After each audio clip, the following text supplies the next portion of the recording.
சமீபத்தில் வந்து ஒரு கொலை வந்து லாக்அப் டெத் ஒன்று நடந்தது. ஏன்னா அவனெல்லாம் அறிவு இருக்கா?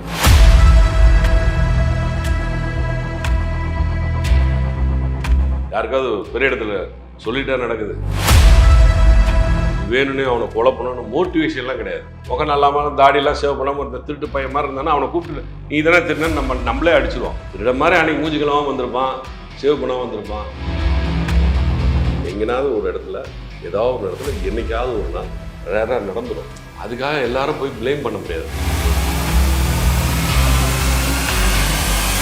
90-91 நான் ஹீரோ. ஒவ்வொரு கேரக்டர் நான் பண்ணும்போது அதில் ஏதாவது ஒரு மேனரிசமோ ஏதாவது ஒரு பெஞ்ச் மார்க் ஒன்று பண்ணி விட்டு வந்துடுவேன். ஏழை அதெல்லாம் காசு பணம் வந்தால் காக்க கூட கலர் ஆகிடும்டா. மீம்ஸில் இன்னும் ரீலில் ஓடிட்டு நேம்ஸ் ரொம்ப முக்கியம்னு சொல்லி நடிச்சிருப்பேன். நேம்ஸுக்கு எதுவும் பங்கம் வந்துடக்கூடாது. சரி அம்மா. வணக்கம் சார். சார் வணக்கம். எப்படி இருக்கீங்க? நல்லா இருக்கேன். ரொம்ப சந்தோஷமா இருக்கு சார் உங்களை பார்க்கறதுக்கு. அண்ட் ரொம்ப வருஷத்துக்கு அப்புறம் ஹீரோவாக பார்க்கறதுக்கு இன்னும் பெரிய சந்தோஷமா இருக்கு. ஸோ இப்போ இந்த ரீசெண்ட் டைம்ஸில் வந்து பார்த்தீங்கன்னா இந்த லாக்அப் டெத் பற்றி ரொம்ப பரபரப்பாக போயிட்டு இருந்துச்சு. நிறைய திருப்பங்கள்லாம் இருந்தது. அதை நீங்கள் பார்க்குறீங்களா சார்? பார்த்தீங்களா? சார் பார்த்துட்டேன். என்ன ஒப்பீனியன் சார் உங்களுக்கு அதில்? இல்லைங்க, இது வந்து ரேர் கேஸுங்க.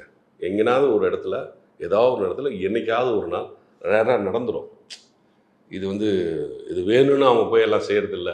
இது வேணும்னே அவனை கொலை பண்ணணும்னு மோட்டிவேஷன்லாம் கிடையாது. ஒரு நகை திருட்டு போயிடுச்சுன்னா போலீஸுக்கு உடனே யாரானா மூஞ்ச பார்த்தாலும் சப்போஸ் இவன் வந்து முகம் நல்லாமல் தாடியெல்லாம் சேவ் பண்ணாமல் இருந்த திருட்டு பையன் மாதிரி இருந்தானா அவனை கூப்பிட்டு நீ தானே திருடன்னு நம்மளே அடிச்சிடுவோம். திருட மாதிரி இருக்கான் அப்படின்றதுக்காக. அதுக்காக அவன் திருடன் இல்லை. திருட மாதிரி அன்னைக்கு மூஞ்சிக்கலாமல் வந்திருப்பான், சேவ் பண்ணாமல் வந்திருப்பான். சம்பவங்களும் சுற்றுப்புற சூழ்நிலைகளும் இந்த மாதிரியான சம்பவங்களை நடத்திடுது. அதுக்காக எல்லாரும் போய் ப்ளேம் பண்ண முடியாது. இதை வந்து இவர் வந்து அரசாங்கத்தை சொல்லிட்டு அவன் செய்கிறான். அந்த நிகழ்வு நடந்தது வந்து யாருக்காவது பெரிய இடத்துல சொல்லிட்டா நடக்குது. எப்போனாவது ஏதாவது ஒரு ஊரில் இது மாதிரி நடந்துடும். அதை போய் பெருசுப்படுத்தக்கூடாது. என்னை பொறுத்த வரைக்கும் தான் சட்டமும் நீதியும் அப்படின்றது வந்து இன்னைக்கு தேதிக்கு வந்து ஆடியன்ஸ் பார்க்கும்போது நிறைய கனெக்ட் ஆகும்னு நம்புகிறோம் சார். ஏன்னா ரீசெண்டாக கூட பார்த்தீங்கன்னா நிறைய இஷ்யூஸ் வந்து நம்ம பார்த்துக்கிட்டு இருக்கோம். சோஷியல் மீடியாலாம் நல்லா நிறைய இருந்துச்சு. சமீபத்தில் வந்து ஒரு கொலை வந்து லாக்அப் டெத் ஒன்று நடந்தது. ஸோ லைக் இதெல்லாம் பார்க்கும்போது நீங்கள் இந்த கதையை சூஸ் பண்ணதுக்கு ஒரு காரணம் இருக்கும் அப்படிங்கிற மாதிரி ஒரு ஃபீல் ஆகுது. ஸோ இந்த மாதிரி ரியல் லைஃப் இன்சிடென்ட்ஸ்லாம் பார்க்கும்போது எப்படி சார் நீங்கள் ஃபீல் பண்ணுறீங்க? நான் வந்து எனக்கும் லாக்அப்புக்கும் ஸ்டேஷனுக்கும் ரொம்ப க்ளோஸ். ஏன்னா எங்கள் அப்பா வந்து ஒரு சப் இன்ஸ்பெக்டர் ஆஃப் போலீஸாக இருந்தவர். எங்கள் அப்பா போலீஸ்லேருந்து சப் இன்ஸ்பெக்டர் ஆனவர். சின்ன வயசில் போலீஸ் ஆகி அதுக்கப்புறம் ஏட் ஆகி ரைட்டர் ஆகி ஏட் ஆகி அதுக்கப்புறம் ஏஎஸ்ஐ ஆகி எஸ்ஐ ஆகி அப்படி வந்து ப்ரொமோஷனில் வந்த ஒரு எஸ்ஐ. நான் வந்து பிறந்ததுலேருந்து எங்கள் வீட்டுக்குள்ளே வெறும் போலீஸ் ட்ரெஸ்ஸாகவே இருக்கும். என்னை சுற்றி போலீஸ் லைனில் தான் நான் பிறந்தேன், போலீஸ் லைனில் தான் வளர்ந்தேன். அந்த ஸ்டேஷனில் ஒர்க் பண்ணுற 35 போலீஸ்காரங்களும் எங்கள் வீட்டுக்கு பக்கத்துலேயே இருப்பாங்க. எல்லோரும் ட்ரெஸ் பண்ணி கிளம்பி போகிறது, பேரேட் பண்ணுறது, காலையில் ஸ்டேஷனில் போய் நான் நின்று வேடிக்கை பார்த்தது, அதுக்குள்ளே ஒவ்வொரு நாளும் ஒவ்வொரு கேரக்டர் உள்ளே தூக்கி வச்சு அவங்க அடித்தது, அவங்க உண்மையை வர வச்சது, இந்த மாதிரியான நிறைய சம்பவங்கள் எனக்கு ஞாபகம் இருக்குது. உதாரணத்துக்கு ஒரு சின்ன சம்பவம் இன்ட்ரெஸ்டிங்காக இருக்கும், அதுக்காக சொல்கிறேன். ஞாபகம் வந்துச்சு, சடனாக ஞாபகம் வந்துச்சு. நைட்டு நாங்கள் வந்து வீட்டுக்கு வெளியே படுத்துருக்கேன். ஒரு சப் இன்ஸ்பெக்டரோட வீடு பெரிய வீடாக இருக்கும். முத்தம் வச்ச வீடு, தூண் வச்ச வீடு, காரைக்குடி வீடு மாதிரி தூண்லாம் இருக்கும். அது பிரிட்டிஷ் காலத்து வீடு. சேலம் ஜங்ஷனில் ரயில்வே ஸ்டேஷன் பக்கத்தில் இருந்தது.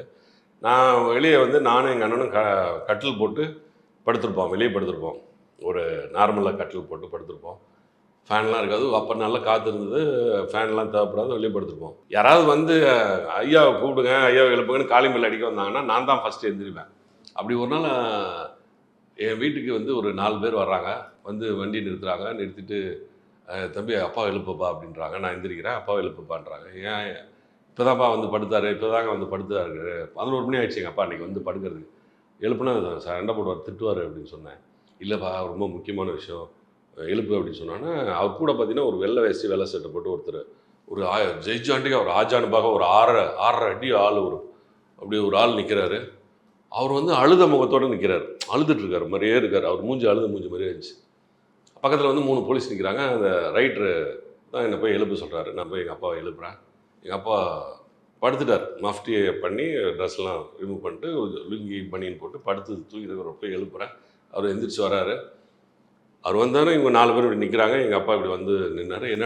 என்னப்பா என்னாச்சு, என்ன மேட்டர்னு கேட்குறாரு.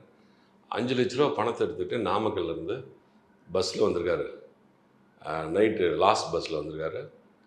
வந்தப்போ பணத்தை யாரோ அடிச்சிட்டாங்க அப்படின்னு சொல்லும் போது அந்த ஆளை திரும்பி பார்க்குறாரு எங்கள் அப்பா. இங்கே வாடா, இங்கே வாயா அப்படின்றாரு. அந்த ஆளோ எங்கள் அப்பா சைஸ் இருக்கான். அவர் அவ்வளோ ஹைட் ஆளை கூப்பிட்டு ஒரே அறாருது. அரைஞ்சோன்னா அந்த ஆள் அடி வாங்கிட்டான்.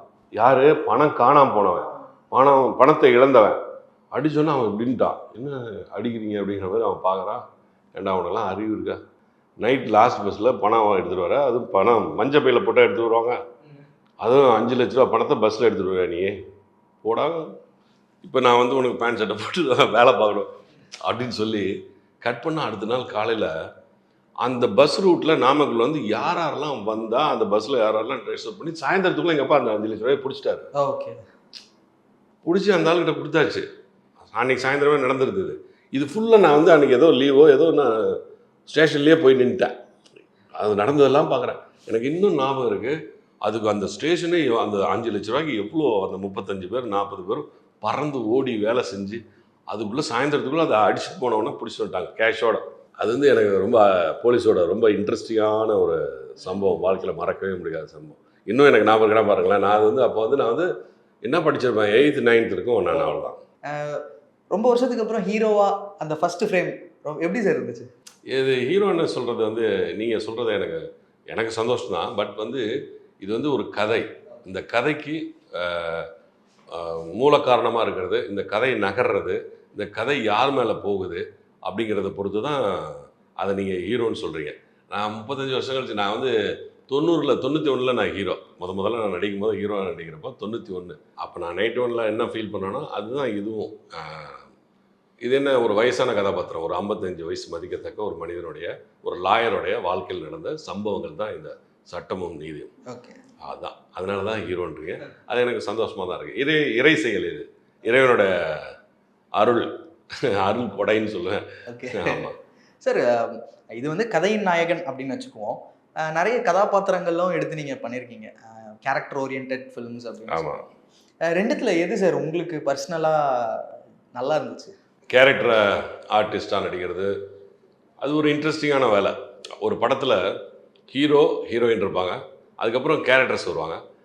இவ்வளோ பேருக்கு நடுவில் அந்த கேரக்டர் வந்து வெளியே தெரியணுன்னா அதில் ஏதாவது நம்ம பண்ணால் தான் ஆடியன்ஸ் ரசிப்பாங்க. ஓகே. அது மாதிரி ஒவ்வொரு கேரக்டர் நான் பண்ணும்போது அதில் ஏதாவது ஒரு மேனரிசமோ இல்லை என் டயலாகோ இல்லை வந்து ஒரு நடிப்புலையோ ஏதாவது ஒரு பெஞ்ச் மார்க் ஒன்று பண்ணி விட்டு வந்துடுவேன். அப்படி பண்ணதுனால தான் எனக்கு கடைக்குட்டி சிங்கத்தில் இப்போது மீம்ஸில் இன்னும் ரீலில் ஓடிட்டு நேம்ஸ் ரொம்ப முக்கியம்னு சொல்லி நடிச்சிருப்பேன். ஒவ்வொரு கேரக்டர் நடிக்கிறப்பையும் அதை நான் செய்வேன். அது மாதிரி எனக்கு அமைஞ்சிக்கிட்டும் இருக்குது. அமைகிறதுனால தான் இதெல்லாம் செய்ய முடியுது. அதனால் ஃபஸ்ட்டு இறை செயல், அதுக்கப்புறம் தான் என்னுடைய செயல்.